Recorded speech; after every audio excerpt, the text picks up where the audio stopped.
sunshine pa rin tayo kahit na yung katawan natin tsaka yung paa natin sumasakit mga made. Naghihingalo ng pahinga. Grabe yung shoulders ko talaga tsaka yung paa ko masakit, kaya hindi tayo papasok ngayon for my third day. Hindi ako papasok pero hindi ko alam kung pwede ba. Tinanong ako ni Mr. pwede ba yon. Sabi ko bakit naman hindi pwede, hindi ako papasok kasi masakit talaga yung ulkapa ko. Actually buong katawan ko mga made.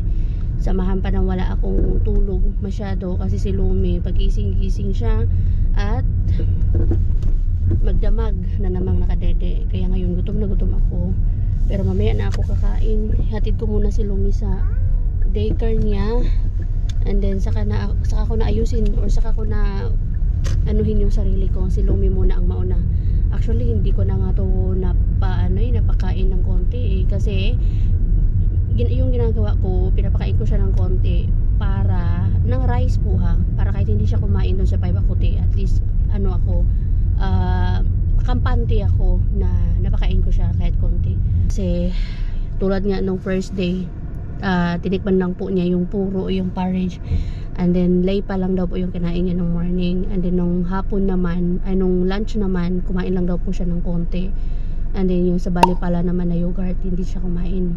Yun yung isa sa mga pinoproblema ko, yung appetite ni Lumi pagdating sa pagkain. Pero napag-isip-isip ko din na mas maganda na hindi ko na lang siya pakainin kasi para masanay siya sa pagkain ng finish nga. At the same time gutom na gutom siya, diba? So may tendency na kakain siya kung ano man yung ihahain sa kanya. Isa din yun sa dahilan mga mali. Iniwan ko na naman na umiiyak ang Lumi. Ngayon umiyak talaga siya dahil sa akin.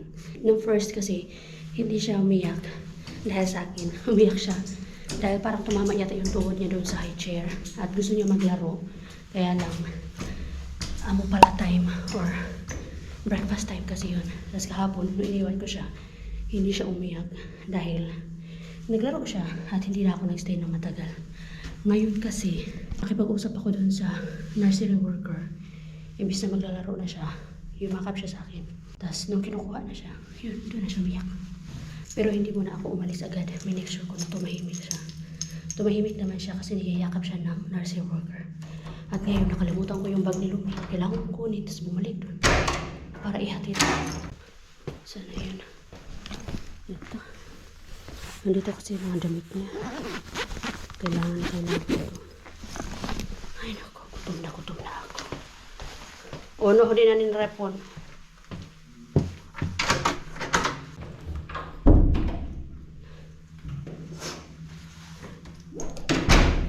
Tapos kahapon pala, dahil nga po si Mr. yung pinasundo ko sa kanya, tinanong ko si Mr. kung kumain ba si Lumi. Wala siyang masabi sa akin kasi wala daw sinabi yung nursery worker sa kanya. Usually nagsasabi yan sila na kapag yung bata hindi kumain ng lunch, sinasabi yan nila. Kaya pala, kakaiba ang Lumi kahapon, as in sobrang kakaiba siya. Though, pagdating niya, tumakbo nga siya sa akin, yumakap, nagpakarga, tas nanghihingi ng dede. So pinadede ko siya. Pero ang tagal ko siyang napakain ng dinner, mga alas 6 na. Kasi nga ayaw niya akong pakawalan, ayaw niya ako magluto. Luckily meron akong adobo doon at nakapagluto ako ng rice. Pero matagal ko yan siya pinapakain, like 6:30, para nga hindi siya mabilis magutom sa umaga. Diyos ko Lord. Kaya naman pala iyak siya ng iyak kahapon. Iba yung iyak niya eh. Ayaw niya talaga akong pakawalan. Yung pala gutom na gutom. Hindi enough yung hindi enough yung dede ko kahapon. Eh hindi ko naman alam na gutom pala siya. Kasi hindi siya kumain ng lunch. Kainis naman talaga si Mister. Ay nako. Kawawa naman ang Lumi. Yan yung mahirap kapag ganyang mga edad pa na hindi pa masyadong nagsasalita ba. Alam naman niya, pag nagsabi siya ng eat, gumaganon siya. Pero kahapon inantay ko na magganon siya eh. Doon may instinct na ako na gutom siya eh. Pero wala. Naano ko yun, nabaliwala ko yun. Kasi tinanong ako ng nursery worker ngayon. Sabi niya, kahapon ba gutom na gutom si Lumi? Sabi ko, oo. Sabi niya, kasi hindi siya kumain ng lonas, ng lunch nga. Kasi yung pagkain nila, yung may hernicato, ano ba yung hernicato? Ilagay ko na lang dito. Yung may hernicato, gumagano daw si Lumi. Ano yun, bilog-bilog yun. Kaya ayaw niya, hindi daw talaga siya kumain. Ay, mas lalong mga ngayayat si Lumi dyan. Pero kailangan niyang masanay sa mga pagkain na finish. Bawi na lang talaga sa bahay. Anyway, hatid ko muna yung bag ni Lumi at hindi ako magpapakita.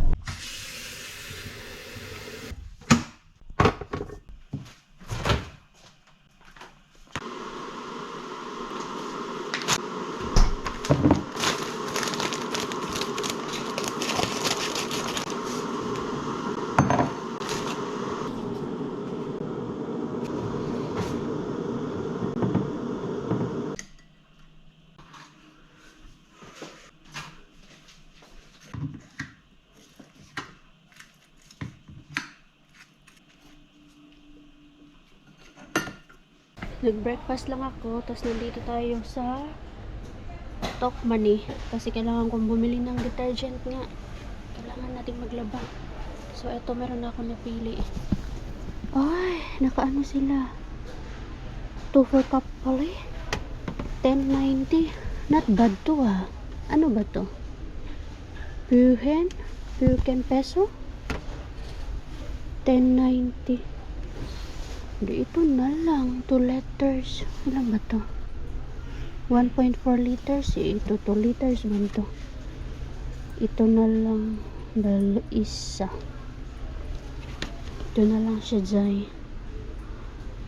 5.9. Or ito.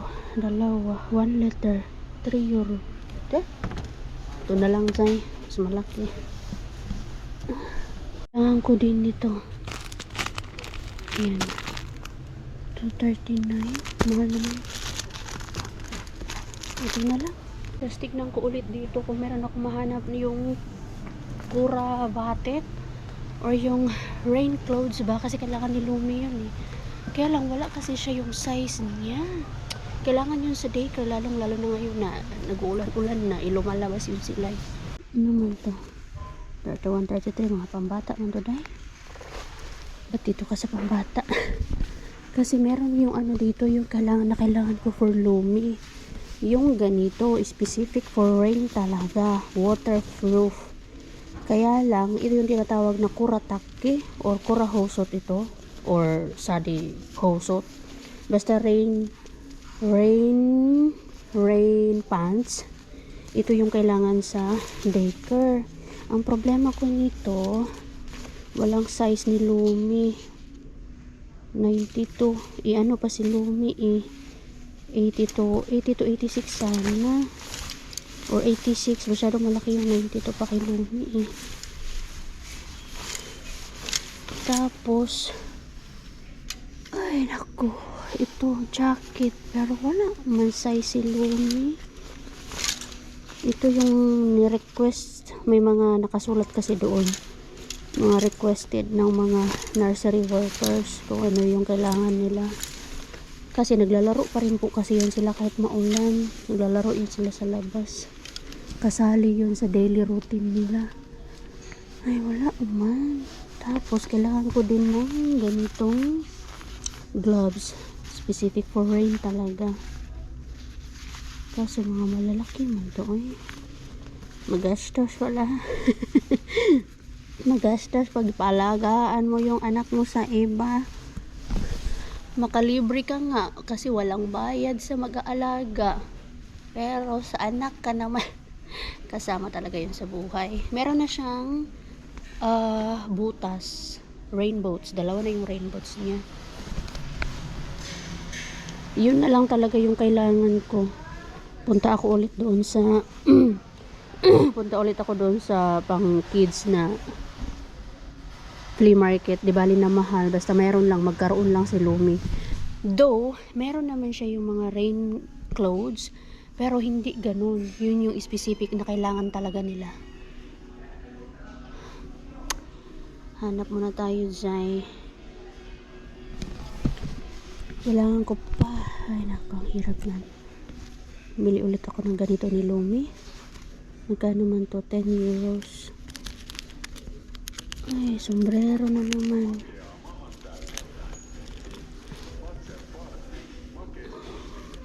Daling ko na lang si Lumi. Mahirap kasi pag ano, baka hindi magkasya. Pero I think kasya to kay Lumi. One size lang siya.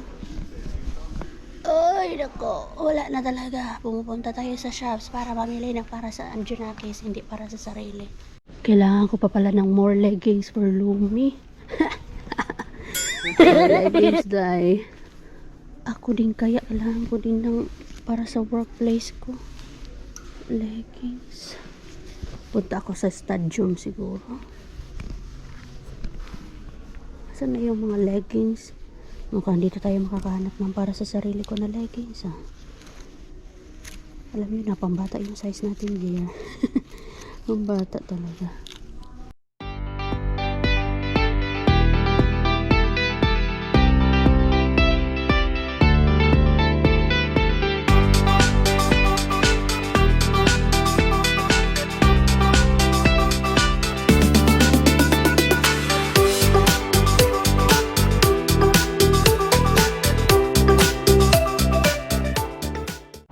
Sana wala ang makita sa akin nakatrabaho ko dito.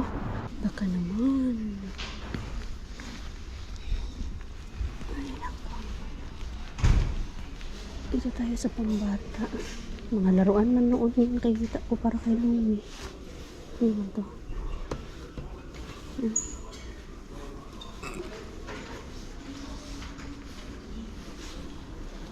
Saan yung mga pambata dito dyan? Aduh, pambata. Ano ka sa mga pambata dyan? Ay, mukhang wala man.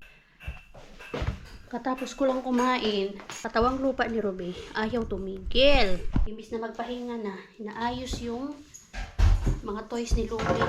Ilagay ko dito yung mga Lego.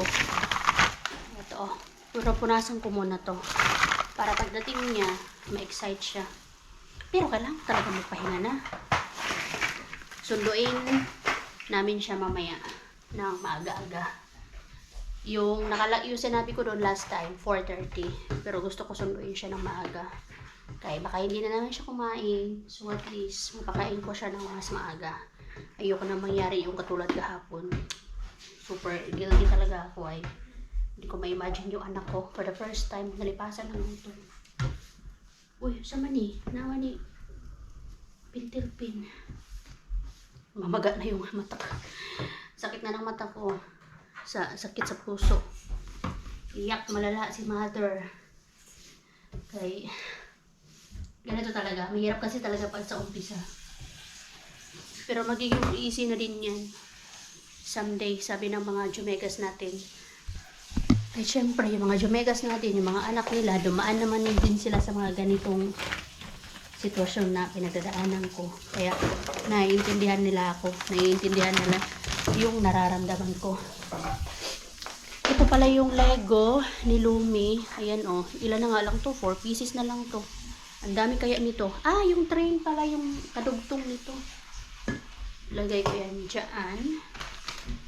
Tapos ito, kailangan ko maghanap ng lagayan nito. Box. Para doon siya ilagay. Ayan kasi siya talaga sa Lego. Ibang ano to, ibang klase ng Lego to. Ang mahal kaya ng Lego. Ang mahal nito, tinignan ko doon. Mahal. Tapos ibang klase naman to. Ayan. Nabili ko to 7 euros lahat. Ganyan yan, oh. Yan yan. Yan. Lagay ko lang to. Punasan ko lang to. Alauna na. Pero kailangan ko talaga magpahinga na. Sakit na ng ulo ko.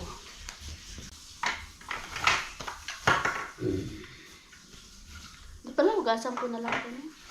para isahan.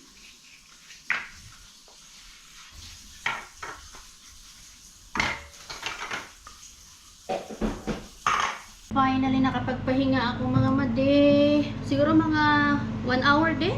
Pero hindi ko alam kung nakatulog ba ako or ano. Kasi pagising-gising ako eh.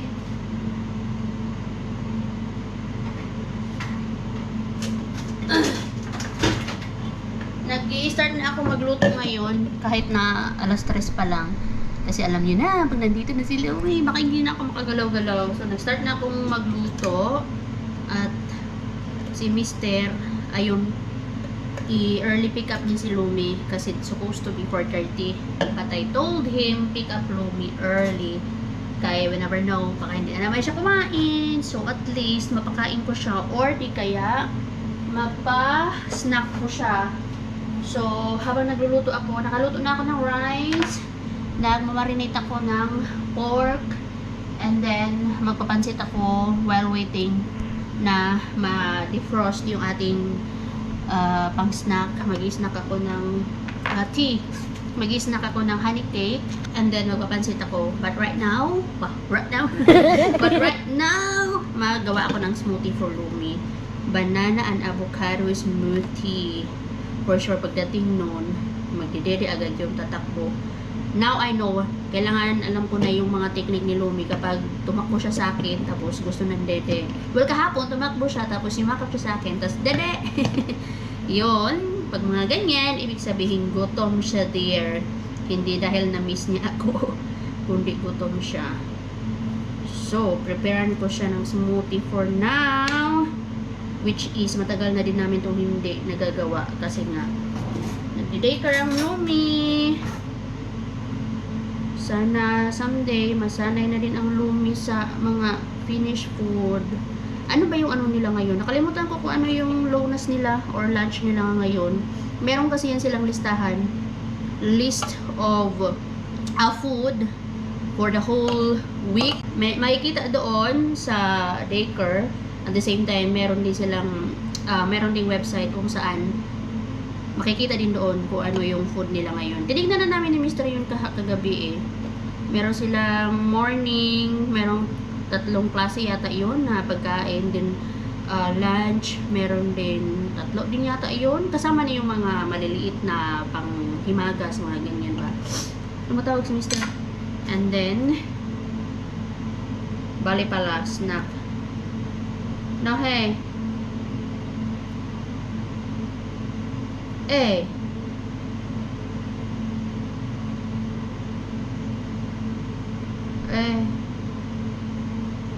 Okay, hey. Tawag siya kung meron siyang bibilhin. Sabi ko, wala man. Everything is here naman. So, eto, lagyan ko ng milk. Pwede pa kaya to? Kay Lumi milk to eh. This is an organic milk. But, hindi naman niya niinom. Ayaw man niya. Kahapon pala mukhang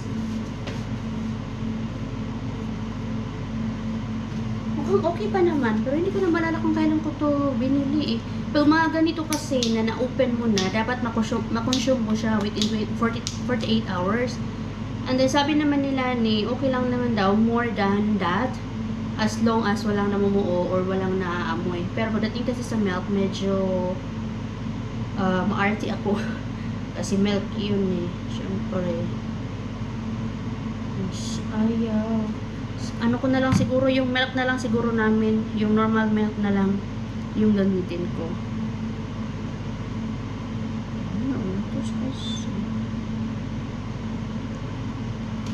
Wag na lang to. Ito na lang. Yung aming normal milk na lang. Ganyan lang. Saka natin i-blender.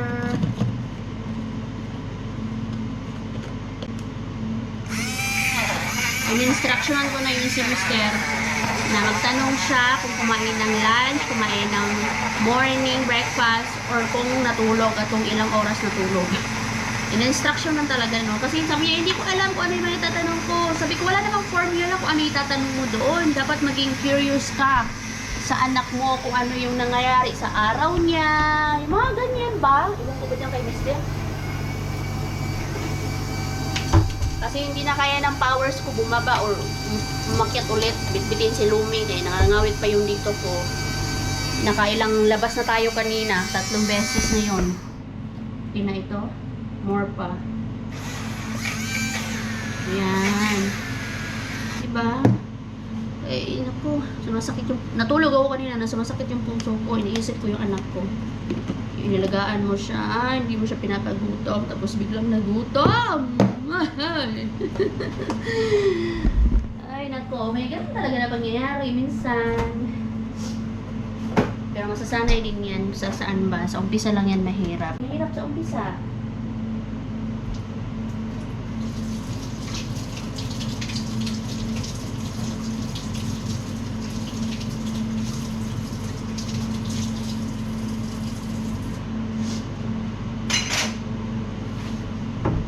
Hintayin ko na lang ang lumibo.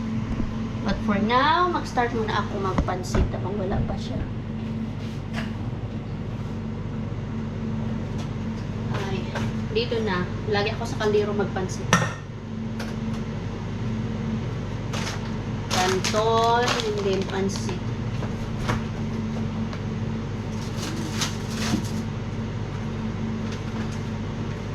Kailangan hindi mawala ng food sa fridge.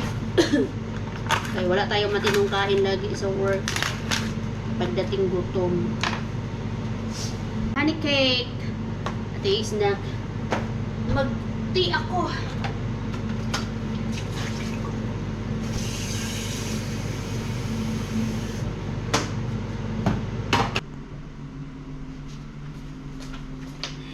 Nandito na si Luby.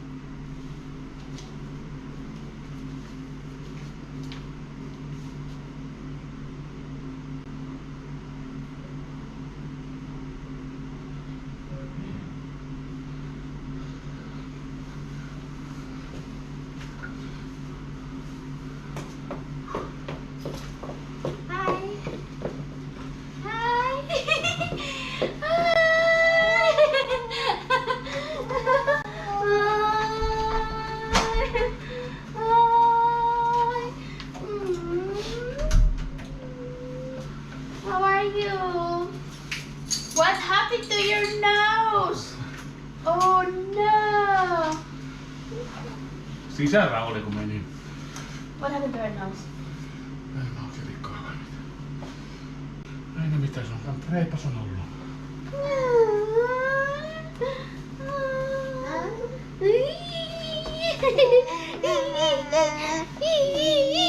Louie is here!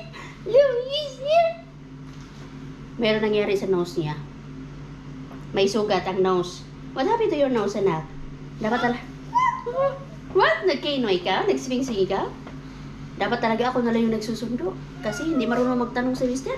So, ayan na nga po. Nakakumbati na. Nakatapos ko pa lang siya padidiin. At binigay ko na yung mga Legos niya. Naglaro naman siya kasi nandun ako.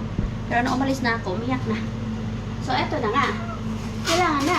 Kumbati na tayo mga made. Ayaw talaga niya magpaiwan. Ayaw niya na umalis ako sa tabi niya. Yes, you like it? Yeah. Mama is not yet done pa mo. What? Saan kaya mo talaga nakuha yung ano mo na nagsugat mo sa ilong? Bukas na lang tanungin ko. Asahan na po yung mga ganyan. Maraming gas-gas, maraming pasa. Kasi marami syempre mga bata doon. Tapos minsan, yung mga workers doon hindi na babantayan. Sobrang dami. Hindi na malaman kung ano nangyari. Nakatingin naman sila, but hindi nila mabantayan talaga like lahat or isa-isa matutukan. Which is normal. Ha? O, dito ka na lang, oh. Sit na lang ka. Kung ayaw mong palayasin si mama, sit na lang ka. Ay, naku. Ano, ikaw yung mag-taste-taste? Sugat talaga siya. Yan, oh. Nagkulay purple na. It's okay. Kung inaantok mo ikaw. May ko na siya paamin ng smoothie. Ayaw ko siyang patulogin. Inaantok. Hindi ka yata talaga natulog.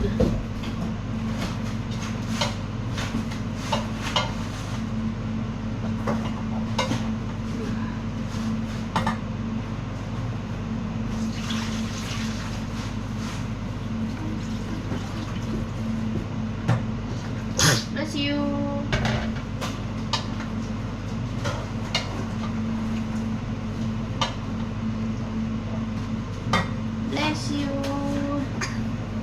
Oh. Oh, uy. Excuse me. Jesus. Kung saan mo nakuha yan kahapon?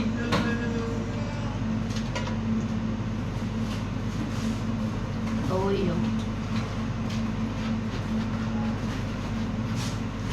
Kiss mo. Kiss, mama.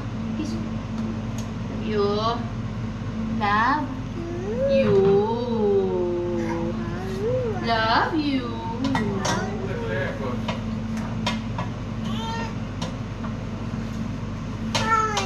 Bye. Dali na, babalik ka. Bye. Dali na, maglaro ka.